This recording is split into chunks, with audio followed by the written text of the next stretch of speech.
শুভ সকাল। প্রতিদিনের মতো যথারীতি ঠাকুরঘর সেরে চলে এসেছি রান্নাঘরে জলখাবার বানাতে। সকালবেলা আমার প্রতিদিনই একটা জলখাবার বানাতে হয়, কিছু না কিছু করে দিতেই হয় সকলকে। তো দেখো, আজকে আলু ফুলকপি দিয়ে একটা তরকারি করছি। এখনই কষিয়ে জল দিলাম, তাই এখনও ফুটে ওঠেনি তরকারিটা। আর এদিকে ভাবছি আজকে ঘরে সমস্ত কিছু আছে, ধনেপাতা, গাজর, ব্রোকলি, সমস্ত কিছু আছে।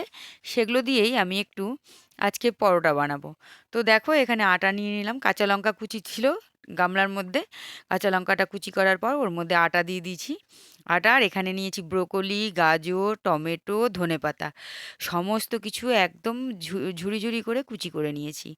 এইবারে আটাটাকে ভালো করে পরিমাণ মতো লবণ, আর কালো জিরে, আর পরিমাণ মতো মিষ্টি দিয়ে ভালো করে সুন্দর করে ময়ম দিয়ে ভালো করে মেখে নিলাম।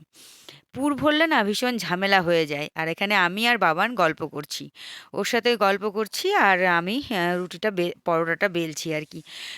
মা ছেলে গল্প করতে করতে বেশ কাজ কিন্তু এগিয়ে যায়, খুব ফটাফট কাজ হয়ে যায়। তো এখানে এখন গল্প করছি, এই যে পুজো করে পুজোর প্রসাদটা এখানে রাখা আছে, আজকে আপেল ভোগ দিয়েছিলাম। পরোটাগুলো বেলা হয়ে যাচ্ছে, ভাবলাম বড় বড় করে বেলি, তাহলে একটা করে খেলেই হয়ে যাবে। অনেকটা বড় বড় করে ভারী করে করেছি, অনেকগুলো করার থেকে ছোট ছোট করার থেকে বড় বড় করলেই ভালো হয়, তাহলে দুটো বা একটা খেলেই হয়ে যাবে। এই দেখো কি সুন্দর করে ভাজা হচ্ছে না, পরোটাটা দুর্দান্ত হয়েছিল খেতে, জানো।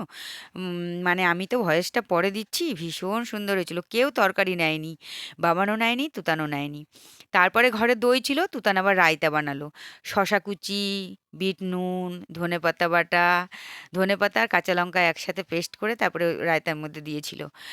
তারপরে গাজর কুচি সমস্ত কিছু দিয়ে ও রায়তাটা এত অমায়িক বানিয়েছিল, ও কি বলবো আমি, মানে কিছু বলার নেই। বাবান তো কিচ্ছু নেয়নি, রায়তা দিয়ে পরোটা দিয়ে খেয়েছে। আর এই যে ফুলকপির তরকারি, রায়তা আর পরোটা, আজকের ব্রেকফাস্টটা ছিল এটাই। সুন্দরভাবে মা ছেলে সবাই মিলে একসাথে ব্রেকফাস্ট করে তৈরি করে রেডি করলাম।